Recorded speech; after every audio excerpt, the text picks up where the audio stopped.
secundaria. Y otro asunto que también está ocupando muchas páginas y que digo yo, bueno, ¿por qué tanto brinco estando el suelo tan parejo? Es este asunto del espionaje de Estados Unidos a Dilma Rousseff, a todo el mundo, ¿no? Incluso doméstico, según los documentos de Edward Snowden, pero en especial lo publicado el domingo por Globo de Brasil y también por The Guardian de Londres. Dice, si había espionaje en México por parte de Estados Unidos, debe haber las sanciones correspondientes, dijo el presidente mexicano en Rusia, donde asistió al G20. El presidente de México, Enrique Peña Nieto, aseguró que si se comprueba que el gobierno de Estados Unidos espía en nuestro país, debe ser sancionado. Si ha habido espionaje a México por parte de EU, debe haber sanciones correspondientes, afirmó en entrevista con Russia Today, país en el que se encuentra en la cumbre del G20. El gobierno mexicano demandó al gobierno norteamericano una investigación a fondo que permita realmente deslindar responsabilidades, conocer a profundidad hasta qué punto se llegó. Refirió la conversación telefónica que tuvo con el presidente estadounidense Barack Obama. Habló de esta conversación Enrique Peña Nieto, que dice que el propio Enrique habla de ella, dice, habló vía telefónica con su homólogo de Estados Unidos, Barack Obama, quien se comprometió a investigar a fondo el presunto espionaje que se realizaría contra el mandatario mexicano cuando era candidato a la presidencia de la República. Ambos jefes de Estado participan en los trabajos del G20. Peña Nieto esperaba tener acercamiento con Obama para fijar su postura al respecto. O sea, esperaría tener. La llamada se efectuó después que el canciller mexicano llamara a consulta al embajador de Estados Unidos, Anthony Wayne, por el supuesto espionaje que realizó la Agencia de Seguridad Nacional contra el Ejecutivo mexicano cuando era candidato. Bien, ese es un asunto que a mí me llamó mucho la atención y me acordé de aquel famoso embajador, o más bien miembro de la CIA, jefe de la CIA en México, que fue muy conocido, Winston Scott. Hay un libro que se llama Nuestro hombre en México, de Jefferson Morley, que fue editado por Taurus en el 2011. Voy a remitirme a un artículo de Jefferson. El libro habla, en general es la biografía de Winston Scott. Me voy a referir aquí a cómo nosotros nos escandalizamos por el espionaje de un país a otro, ¿no? ¿No han visto películas de James Bond? Yo desde que estaba chiquito las veía y todos los espías espían a todo el mundo y, en fin, ¿sí? No sé. Bueno, vamos a ver, dice, documentos del gobierno de Estados Unidos recientemente desclasificados y entrevistas han arrojado una nueva luz sobre que la Agencia Central de Inteligencia CIA sabía sobre los terribles acontecimientos de 1968 en la Ciudad de México. Winston Scott, el principal hombre de la CIA en esa época, en México, era un encantador norteamericano de 59 años, que operaba desde la Embajada de Estados Unidos en Reforma. Los documentos de la CIA, ahora públicamente disponibles en los archivos nacionales en Washington, muestran que Scott se basó en su amistad con el presidente Gustavo Díaz Ordaz, el entonces secretario de Gobernación Luis Echeverría, y otros altos funcionarios para informar a Washington sobre el movimiento estudiantil, cuyas demandas desafiaban el monopolio gubernamental del poder. Ellos estaban solos.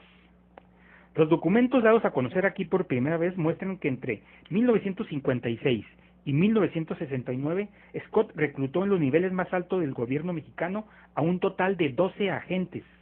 Sus informantes incluyeron a 2 presidentes de México y a 2 hombres que posteriormente fueron enjuiciados por crímenes de guerra.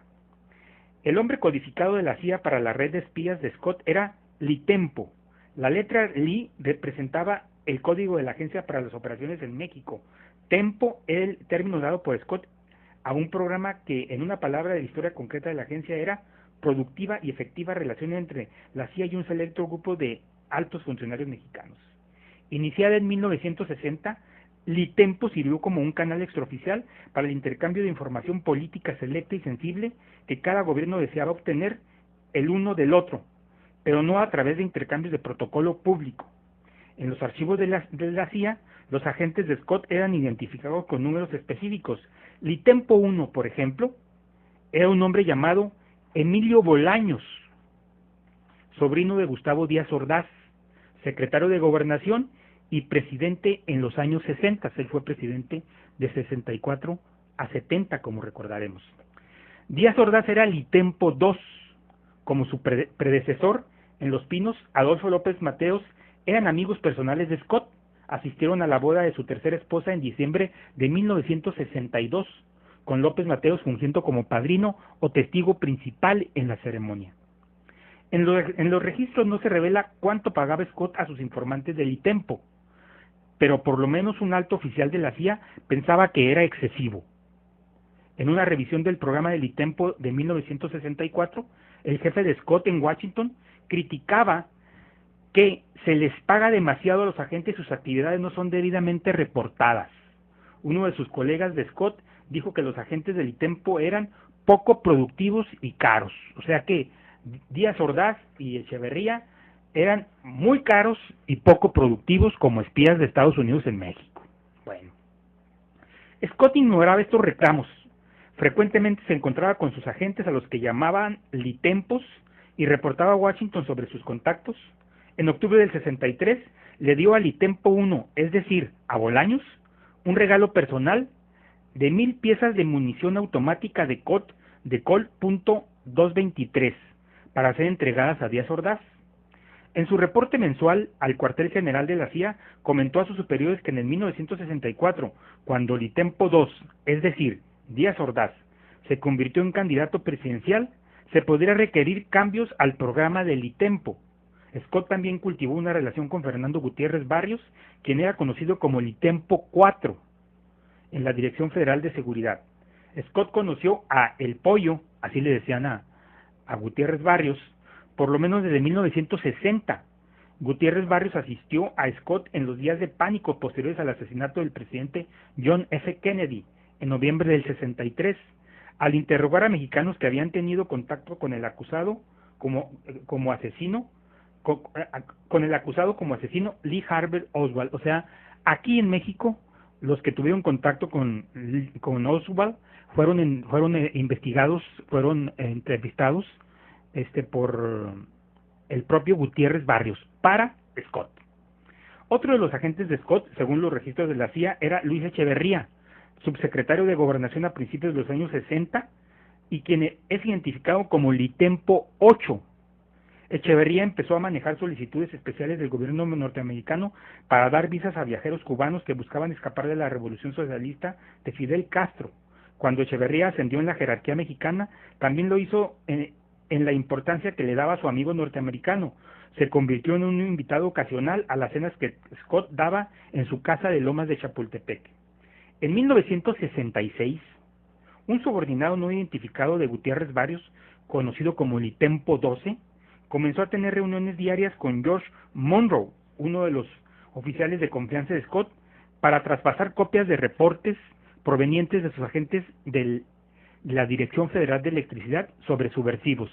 De acuerdo con un documento de la CIA, Litempo XII se convirtió en la fuente más productiva de inteligencia sobre el Partido Comunista Cubano en el exilio, trotskistas y grupos culturales del bloque soviético. Cuando en el verano y otoño del 68 un movimiento estudiantil espontáneo convulsionó las calles de la capital, Litempo cobró también mayor importancia en la Ciudad de México y en Washington. Scott se apoyó en sus aliados en la cúspide del gobierno mexicano para monitorear y comprender los eventos que se desarrollaban, y culminaron en la noche de la balacera del 2 de octubre de 1968, donde se cobraron un número indeterminado de víctimas en la plaza de Tlatelolco. Esa es la historia del espionaje de Estados Unidos a los presidentes mexicanos. Yo no sé por qué ahora que nos espían. Los documentos desclasificados deben datar ya de finales de los principios de los 70, porque los clasifican por 30 años. Podemos ver cómo durante 200 años nos ha estado, y no a nosotros, los de Estados Unidos los desclasifica y los pone a disposición del público. Es una medida de transparencia. Nomás deja pasar mucho tiempo para que no haya daño en personas que aún estén vivas o en activo.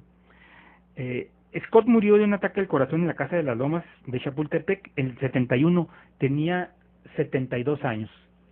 Bien, estamos hablando de que se indignan mucho por el espionaje al presidente mexicano, que hay que pedir una explicación, y resulta que hemos tenido presidentes que son agentes de la CIA, y ahí está el libro de Jefferson Morley, que se llama Nuestro hombre en México, Taurus 2011. Yo no lo he visto, pero habría que buscarlo, hay que conseguirlo. Esta información la obtuve por vía de internet.